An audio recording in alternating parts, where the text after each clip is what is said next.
Olá, ouvintes desse programa tão maravilhoso que é o programa Entrevistas da TVT. É uma honra participar desse programa com uma figura que é uma das mais importantes referências de direitos humanos do nosso país, o nosso querido Silvio Almeida. Silvio, o Brasil é um dos países mais violentos do planeta e, no meu entendimento, essa violência tem muito a ver com o fato de o Brasil nunca ter enfrentado seu passado de violência. Especialmente seu passado de violência no que diz respeito à escravidão no nosso país. No entanto, o Brasil tem trabalhado muito as políticas de memória, de verdade e justiça, muito pautada nas violências da ditadura. O Instituto Vladimir Herzog tem tentado extrapolar essa questão, discutindo as violências desde o seu passado histórico no que diz respeito à violência contra a população indígena, como a escravidão e contra a ditadura militar. E agora nós temos a violência também dos mortos da pandemia, em que o Estado é um dos principais responsáveis por essa violência, pela morte de mais de 600 mil pessoas. Eu gostaria de ouvir o seu comentário de como você vê fazer o link entre a violência de ontem e hoje, enfrentando o problema da escravidão, o problema da violência contra todas as populações em níveis de vulnerabilidade, para que a gente possa definitivamente avançar na perspectiva de virar essa página da história do Brasil sobre a impunidade, as justiças de transição, e que o Brasil possa efetivamente caminhar numa perspectiva de uma cultura de paz, uma cultura onde a violência não possa ser naturalizada. Bom, Juca, eu quero primeiro mandar um abraço para o Rogério Sotiri, que é um sujeito que eu tenho profunda admiração, profundo carinho, profundo respeito. Agora, acho que o Rogério ele faz a pergunta, aquele tipo de pergunta que você como jornalista conhece muito bem, que a resposta já está embutida na própria pergunta, né? Ou seja, o que o Rogério coloca aqui, primeiro ele faz referência a um fenômeno que não é uma característica do Brasil apenas, tá?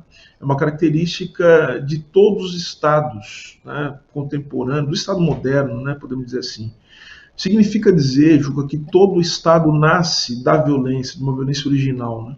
As economias, elas são formadas a partir de um processo de violência contra as populações, né? Ou seja, aquilo que Marx chamou de processo de acumulação original, originária, né? Segundo depende da tradução.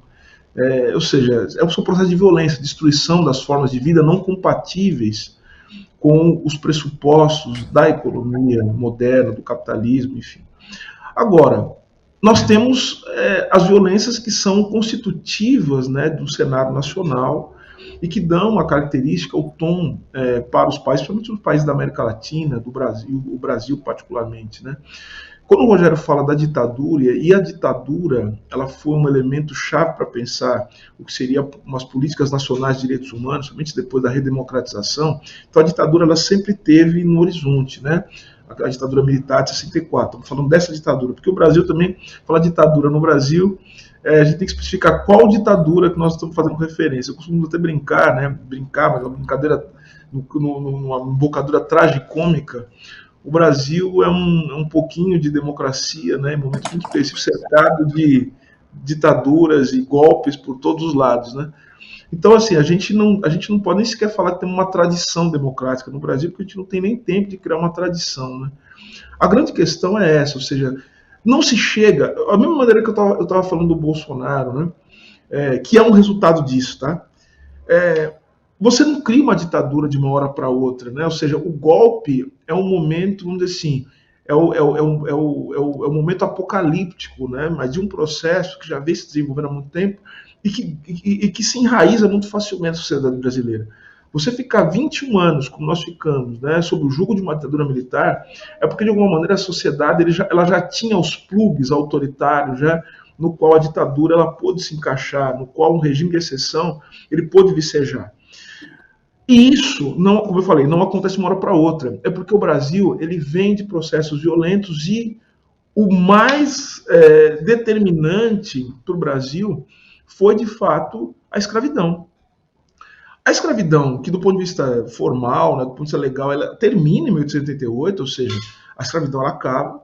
Só que o Brasil faz uma transição muito interessante, né, porque ele sai da escravidão para o que eu chamo de racismo estrutural, né? Estrutural por quê? Porque ele é assentado numa série de condições que não são as condições da escravidão, mas são as condições, por exemplo, da República, são as condições de um Brasil que tenta se inserir nas economias modernas, ou seja, então é fundamental para que nós possamos entender como é que a gente consegue criar uma cultura de paz, como disse o Rogério, criar uma sociedade democrática, criar uma sociedade emancipada, que nós possamos lidar, Juca, com os traumas. O Brasil é um país que não lida com traumas.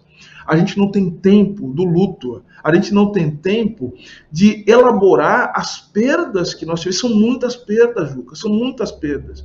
Muitas vidas perdidas, ceifadas, e nós não temos o tempo da reflexão, o tempo político da reflexão. Porque veja só, meu amigo, o que dá sentido, o que faz, o que é a política no fim das contas?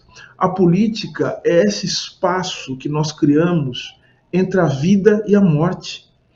É a atribuição de sentido para esse espaço entre a vida e a morte. A política, portanto, é a ritualização da vida e a ritualização da morte. Se a vida não tem os seus rituais, ela não tem sentido. Se a morte não é ritualizada, a vida não tem sentido. Então nós precisamos chorar nossos mortos, nós precisamos valorizar cada vida, nós precisamos proteger cada vida. Isso é ritualizar a morte para ritualizar a vida. E o Brasil não faz isso. O Brasil não cria os seus rituais políticos de vida e de morte. Então nós tivemos a escravidão.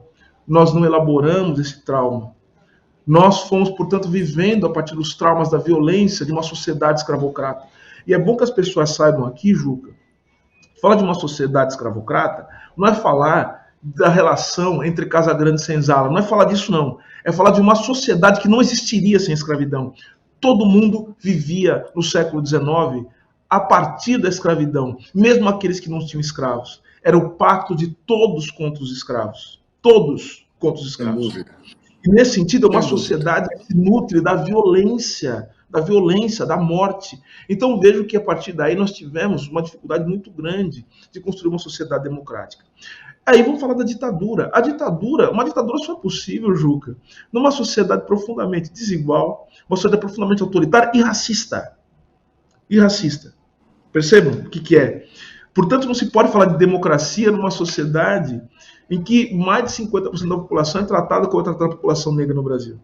Não se pode falar de desenvolvimento, que era um tema que estava sendo discutido no final dos anos 50 e que foi interrompido justamente pela ditadura militar. A ditadura militar, Juca, ela foi uma interrupção da inteligência brasileira, da possibilidade de pensar o desenvolvimento brasileiro. E agora, a Covid-19. Vamos lá de novo? Por que a memória que o Rogério falou é tão importante? A memória não é apenas uma faculdade, vamos dizer assim, cognitiva, mental, né? Não é isso. A memória faz parte de um ritual político, de preservação e de ressignificação do nosso sentido na história, na vida. Portanto, vejam só, nós precisamos ter a memória do que foi a ditadura, porque só com memória que nós podemos fazer o quê? Justiça, e podemos, portanto, fazer o que exige todo ato de justiça, que é reparação. Os mortos da Covid precisam ser ritualizados, as mortes da Covid. Eu tenho dito sempre, Juca, um dos primeiros atos, e me permita dizê-lo ao nosso presidente, né, às pessoas que me ouvem, né, um dos primeiros atos que nós devemos fazer para marcar esse novo início é fazer um grande monumento em prol das pessoas que morreram de Covid-19. E sem criar dúvida. um dia nacional para lembrar dessas pessoas, para a gente poder chorar. A gente precisa ter um dia para poder chorar as pessoas que morreram de Covid-19. Um dia nacional para isso. E nós precisamos também, Juca, reparar as crianças, as pessoas que perderam seus entes queridos por conta da Covid-19, assumir essa responsabilidade. Juca, não existe justiça sem responsabilidade. E nós somos os responsáveis, nós como sociedade somos os responsáveis por fazer a sociedade chegar em direção ao futuro. Não há futuro sem responsabilidade, Juca. Essa é a nossa ideia.